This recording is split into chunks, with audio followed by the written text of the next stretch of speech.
എന്റെ പ്രിയപ്പെട്ടവരോട് ഒരു സമ്മാനം പറഞ്ഞു തരാ, ഒരു നന്മ പറഞ്ഞു തരാ.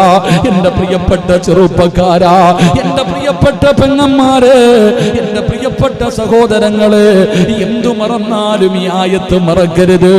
എന്തു മറന്നാലും ഈ ആയത്ത് മറക്കരുത്.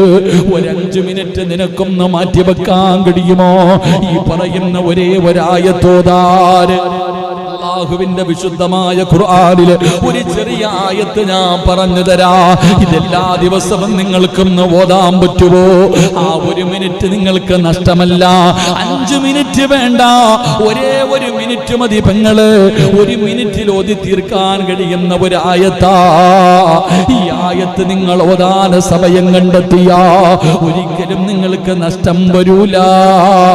ഒരിക്കലും നിങ്ങൾക്ക് നഷ്ടം വരൂല. ഓതാമെന്ന് തീരുമാനിക്ക്. അല്ലാഹു തരുന്ന പ്രതിഫലം എന്തെന്നറിയുമോ? അല്ലാഹു തരുന്ന പ്രതിഫലം എന്തെന്നറിയുമോ? എന്റെയും നിങ്ങളുടെയും ജീവിതത്തിലെ ഏറ്റവും വലിയ മോഹമെന്താ? ഓരോരുത്തരുടെയും ജീവിതത്തിലെ ഏറ്റവും വലിയ അഭിലാഷമെന്താ? മരിക്കുന്ന സമയത്ത് അസ്റായീൽ എന്ന് പറയുന്ന മലക്ക് നമ്മുടെ റൂഹ് പിടിക്കാൻ കടന്നു വരുന്ന സമയമുണ്ടല്ലോ. അതാ കാലിന്റെ വിരൽ മുതൽ റൂഹ് പിടിച്ച് അവസാനമേ തൊണ്ടക്കുടിയിലേക്ക് റൂഹ് കൊണ്ടുവച്ചിട്ട് എല്ലാ മലക്കുകളും കയ്യും കാലും പിടിച്ചു വെച്ചു കൊടുക്കുമല്ലോ. ആ സമയത്ത് തൊണ്ടക്കുടിയിൽ നിന്ന് അസ്റായീൽ എന്ന് പറയുന്ന മലക്ക് എന്റെയും നിങ്ങളുടെയും ആത്മാവ് ആ റൂഹിങ്ങനെ വലിച്ചു പറിക്കുന്ന സമയമുണ്ടല്ലോ. അവസാന സമയത്ത് പറയണ്ടേ, അല്ലാഹു തന്ന നാവ് കൊണ്ട്, അല്ലാഹു തന്ന നാവ് കൊണ്ട് ഒരു പ്രാവശ്യം പറയണ്ടേ, ലാ ഇലാഹ ഇല്ലല്ലാഹ്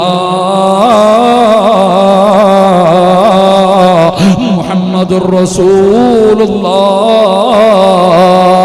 ഷഹാദത്ത് കലിമ പറഞ്ഞിട്ട് മരിക്കണോ? ഷഹാദത്ത് കലിമ പറഞ്ഞിട്ട് മരിക്കണോ? അത് നിസ്സാര കാര്യമല്ല. മുത്തുനബി പറഞ്ഞു, സ്വഹാബാ, മരിക്കാൻ കിടക്കുന്ന മനുഷ്യന്റെ ചാരത്ത് പോയി നിന്നിട്ട് നിങ്ങൾ ഷഹാദത്ത് കലിമ പറഞ്ഞു കൊടുക്കടേ. കാരണം എന്തെന്നറിയുമോ?